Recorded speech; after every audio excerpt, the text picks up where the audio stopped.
সকাল সকালবেলা ঘুম থেকে উঠে রাস্তা দিয়ে হাঁটছি,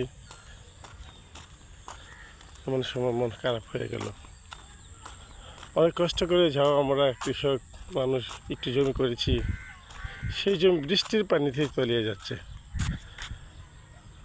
চতুর্দিকে হাহা রুদ্র থাকার কথা, কিন্তু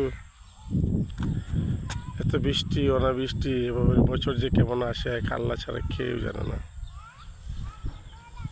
প্রথম ভাবছিলাম কয়েকদিনের মধ্যে হয়তো বৃষ্টি থেমে রোদ হবে, কিন্তু না, প্রতিদিন একটু না একটু শিলাবৃষ্টি বৃষ্টি হচ্ছে। কিন্তু আমরা কোথায় যাব? এবার এবছর যদি কোনো কিছু হয় তাহলে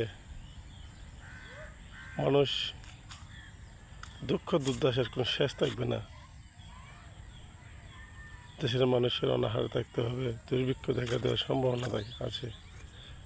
আমরা সবাই আল্লাহর কাছে দোয়া করি, আল্লাহ যেন আমাদেরকে সুস্থভাবে বাঁচার তৌফিক দান করেন। আমিন।